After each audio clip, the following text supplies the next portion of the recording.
যুগে যুগে নারীরা প্রমাণ করেছেন তারা শুধু ঘরেই নয় বরং পৃথিবী বদলে দেওয়ার মতো ক্ষমতা রাখেন। একজন নারীর হাসির পিছনে যেমন ত্যাগ থাকে তেমনি নীরবতার ভিতরে থাকে অসীম শক্তি। হ্যালো এভরিওয়ান, আসসালামু আলাইকুম। সবাই কেমন আছেন? আশা করি যে যেখান থেকে আমার এই ভিডিও দেখছেন সবাই ভালো আছেন এবং সুস্থ আছেন। আলহামদুলিল্লাহ, আমিও আমার পরিবারের সদস্যরা সবাই ভালো আছি। এটা আমার শনিবার ছুটির দিনের ভিডিও ছিল। সকালে ওর বাবাকে বললাম যে যাও মাংসটা নিয়ে এসো। আমাদের বাসার পাশে একজন মাংস বিক্রি করে, খুব ভালো মাংস দেয়। তো ওর বাবা আবার ওখান থেকে যায় মাংসটা নিয়ে আসলো। তাই আমি আবার বাটিতে রেখে দিচ্ছিলাম। বাসায় মাছ মাংস কিছুই নেই, তাই ভাবলাম যে সকাল সকাল বাজারটা সেরে ফেলি। এই জন্য আমরা আবার রেডি হয়ে সব বাজারে যাচ্ছিলাম। আসলে মাসের বাজারটা যদি একদিনে করা যায় তাহলে আমার বাবু নিয়ে ঝামেলাটা কম হয়। আর মাছ মাংস তো বেশি দিন ফ্রিজে রেখে খাওয়া যায় না। একবারে গ্রোসারি আইটেমগুলো যেগুলো থাকে ডাল মশলা টশলা সেগুলো একদিনে কিনে ফেলি, এক মাসে বা তার বেশিও চলে যায়। আর মাছ মাংসটা কিনি যতদিন যায় আর কি। আসলে একটি সংসারে স্বামীর চাইতে স্ত্রীকে বেশি হিসেবি হতে হয়। যদি হিসেবি না হয় তাহলে সেই সংসারে উন্নতি হয় না। অনেকে আবার ভাববে যে হিসেবি মানে কৃপণতা। আসলে হিসেবি মানে তো কৃপণতা না। অপ্রয়োজনে খরচ না করে যদি প্রয়োজনে খরচটা একটু হিসাব করে চলেন তাহলে দেখবেন যে সংসারে উন্নতি হয়। আমরা মেয়েরা যদি একটু হিসাব করে চলি তাহলে দেখবেন যে কিছু টাকা মাসে জমাতেও পারি। প্রত্যেক মাসে যে জমাতে পারি তা না, মাঝে মধ্যে জমাতে পারি আর কি। তো এই টাকা মাঝে মধ্যে ওর বাবাকে আবার ধার দিই, আবার ওর বাবার কাছ থেকে উঠিয়ে নিই বা কারোর নাম করে ওর বাবাকে আবার ধার দিই। তো ওর বাবা অবশ্য মাঝে মধ্যে বুঝতে পারে, বলে যে তোমারই টাকা তাই না। আমাদের মেয়েদের তো আর টাকা হয় না, স্বামীর টাকায় তো আমাদের টাকা, তাই না বলেন? আমরা তো নিজেদের টাকা আর ইনকাম করতে না পেরে স্বামীর টাকাতে স্বামীকেই ভেজে ফেলি। এভাবে আসলে আমরা টাকা জমা করি। তো যাই হোক, জমানো টাকা তো আর আমরা কোথাও দেই না বা নিজের কাজে ব্যবহার করি না, স্বামীকে কোনো এক সময় ভালো কোনো কাজে তাদেরকে আবার দিতে হয়। তো আমিও ঠিক তেমনই করি। তবে এতে দেখবেন স্বামীরা খুব খুশি হয়।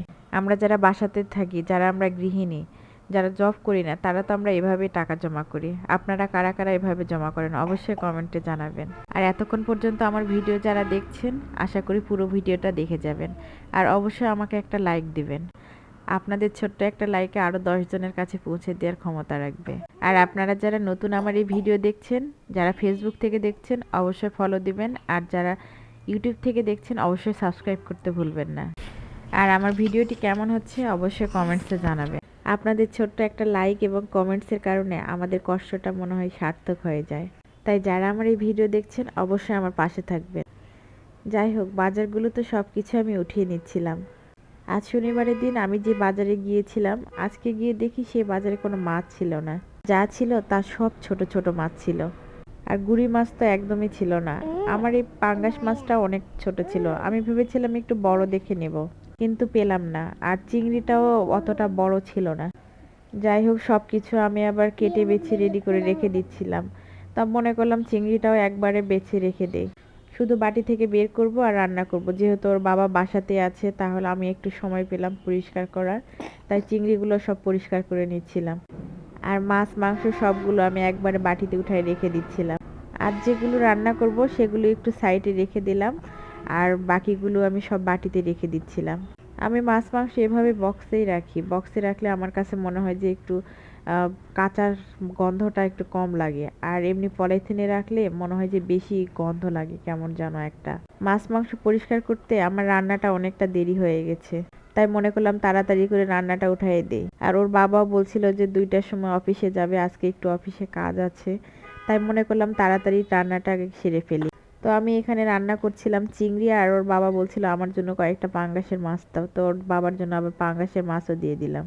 আসলে 2টা তরকারি যে আলাদাভাবে রান্না করব সেই সময়টুকু আসলে ছিল না। আর সকালে যেহেতু আমি রান্না করেছিলাম রুটি আর ভাজি, তো ভাজি বেশি করে রান্না করেছিলাম যাতে দুপুরেও একটু হয়। তো যাই হোক, আমার তরকারিটা রান্না হচ্ছে আর কি। আর পাশে ভাতটা আমি উঠিয়ে দিয়েছিলাম রাইস কুকারে। আমি এখানে মিক্সড সবজি ভাজি করেছিলাম। যাই হোক, আজ এই পর্যন্ত। সবাই ভালো থাকবেন এবং সুস্থ থাকবেন। আর আমার ভিডিও কেমন লাগছে অবশ্যই কমেন্টসে জানাতে ভুলবেন না। আল্লাহ হাফেজ, আসসালামু আলাইকুম।